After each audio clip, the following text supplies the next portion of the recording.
Welcome to the module on blood-borne pathogens. I'm Markus Wesaw, your instructor for the course, and on the screen you'll find my email and telephone number, so if you have any questions, feel free to contact me at your discretion and we can go ahead and discuss anything you have an inquiry about.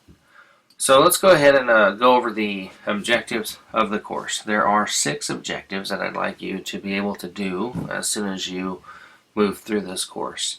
Firstly, I want you to understand what is meant by universal precautions. I would like you to name 3 to 5 types of personal protective equipment used to prevent exposure to bloodborne pathogens. I would like you to be able to list 3 examples of bloodborne pathogens, define OPIM, and understand your rights under the regulations regarding the hepatitis B vaccine and access to medical records. And finally, I would like you to be able to explain the proper use of personal protective equipment, or PPE, and work practices. Many of you have probably seen the biohazard symbol at some point in your lives, whether it was at a hospital or doctor's office, or perhaps in your experience you have seen a bloodborne pathogens poster in the work area at some point. No matter what your experience level is, we can all agree that the hazards related to bloodborne pathogens are very real, and most of us want to protect ourselves from coming into contact with a substance that could cause a life-threatening or debilitating disease over time. So this course really centers around the following topics, and so I'll briefly go over these and then we'll move on from there. I want you to really understand the different ways that people get exposed to bloodborne pathogens. There are many ways that individuals working for a company can come into contact with some kind of potentially infectious material.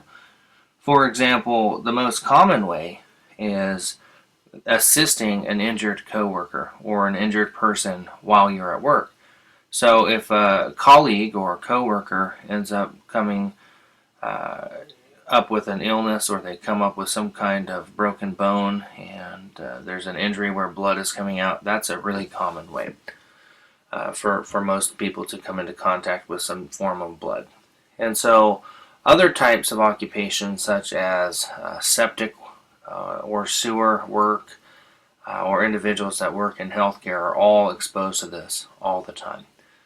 And so I want to talk to you a little bit about disease transmission and types of diseases, because a lot of people don't understand that the word pathogen literally means disease causing. And so when we break it down to its bare essence here, we kind of put that together saying bloodborne and pathogen, meaning diseases coming from blood. And so with that, know that bloodborne pathogens equal disease. And that's basically how to think of it. A major topic of this course, as you see here, is exposure control plan. Employers are required to have an exposure control plan whenever employees may be exposed to bloodborne pathogens beyond the reasonable risk of the industry. So keep that in mind. We'll talk more about that as we go through the course. Personal protective equipment, handling decontamination of blood, signs labeling for bloodborne pathogens, the hepatitis B vaccine, and then what happens when you get exposed accidentally will all be other topics that we're going to discuss throughout these bloodborne pathogen slides. So let's go ahead and move on to potential bloodborne pathogen exposure.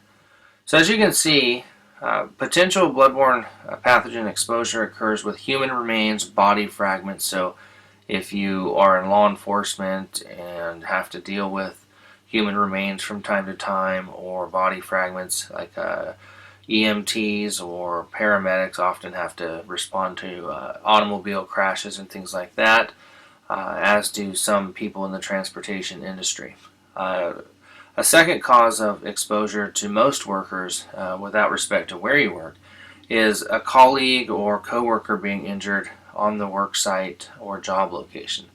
And so most people are willing to assist an injured colleague, and so what we must be cognizant of as we move to assist an injured person is protecting our own selves from the threat of bloodborne pathogens. In the healthcare industry and a wide array of other industries, we have to be aware of contaminated sharps like needles or needle sticks and materials or equipment that come into contact with blood, or what we call other potentially infectious material. And so there's always going to be buildings or locations that definitively have a high probability of always having bloodborne pathogen substances. Here's a quick list. It pretty much, if we want to sum it up, it's healthcare or some form of healthcare, but blood banks, medical labs, research facilities, clinics, and hospitals. You can always expect some type of bloodborne pathogen there. Here's a list that you can see of job classifications who have potential exposure all the time, and once more, as you can clearly see, most of these job classifications are going to fall under the healthcare industry umbrella. And then the last two, as you can see, and I mentioned this prior, is law enforcement and firefighters have a great deal of exposure as well. Examples of bloodborne pathogens. So I asked that you could name a few of these as one of the objectives. So here's some examples. Influenza, or the flu. The common cold. HIV, or the human immunodeficiency virus. Hepatitis B, sometimes we call it Hep B or HBV. Methicillin-resistant Staphylococcus aureus, or MRSA, which is a very nasty staph infection. Malaria, and the list goes on and on and on. There are numerous types of bloodborne pathogens out there, and so if you could just name a few of the big ones: HIV, hepatitis B. If you can remember MRSA, that's a good one. Cold and flu are also some other types to remember. Transmission of bloodborne pathogens. Okay, typically, if we looked at the statistics of how people got some kind of bloodborne pathogen related illness, we would sum it up into these 5 categories. Blood or blood products, obviously. Objects contaminated with blood or other potentially infectious material. The way to remember OPIM, by the way, is to think of like sewer systems or septic systems, porta potties, things of that nature. There are a great deal of OPIM or other potentially infectious materials in those kind of substances. So think about that. So it doesn't necessarily have to be blood. It could be some type of human excrement or something like that. Contaminated equipment, machinery, sharps and needle sticks, and then obviously contact due to helping another injured person like a coworker, are all other forms of how transmission of bloodborne pathogens frequently occurs throughout industries. First, let's talk about HIV as the primary threat in terms of bloodborne pathogen diseases. Now, most of you probably have heard of HIV. If you haven't, it's a very real threat. It's present everywhere, and there is no cure. So HIV is a virus that causes and leads to acquired immune deficiency syndrome, or AIDS. And so basically your immune system no longer functions and your body can't fight off simple things like colds, flus, things that we would typically get over.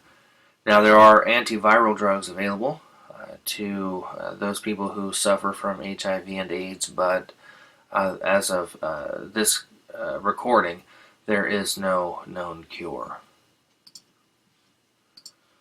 Now, hepatitis B is another serious threat because it's more common than HIV, it's more transferable than HIV, and what's interesting to note about hepatitis B is that it can live on a dried surface for about 7 days. And there is a vaccine for hepatitis B, which we'll talk about more as we move through the presentation. But the vaccination does help in protecting workers when they do appropriately get vaccinated. Now, hepatitis C, however, is transmitted through exposure to blood from an infected individual, and there is no vaccine currently. And most of the people who contract hepatitis C will be chronic carriers and will have the disease for the remainder of their lives. An exposure control plan. Okay, so if an employer determines that they have enough risk for exposure to blood-borne pathogens, what the employer is required to do is to create an exposure control plan. And essentially what the exposure control plan does is it outlines a good systematic way that workers can follow certain practices, certain policies and procedures that aim to prevent exposure to blood-borne pathogens during the ordinary course of work. And what the exposure control plan will really do is it'll identify which worker class or types of workers by job description that will most likely come into contact with a good deal of blood-borne pathogens, and then these employees will be offered a hepatitis B vaccine. Training is always required in order to familiarize each employee with the exposure control plan. This is a really good opportunity for employees to ask questions if they have any, and to possibly put forth any suggestions of improvement. And finally, the exposure control plan will outline any specific personal protective equipment like face masks, safety glasses, rubber gloves, and maybe a blood-borne pathogen apron, okay, as some examples of personal protective equipment, and any other tools that are required to handle contaminated materials. As for this presentation, we're going to break this up into two modules, and so this is the end of the first module, or part one if you'd like to call it that. And so if you have any questions on the first half of this presentation, feel free again to contact me at your discretion, and we will address any questions you might have at that time. Have a great day.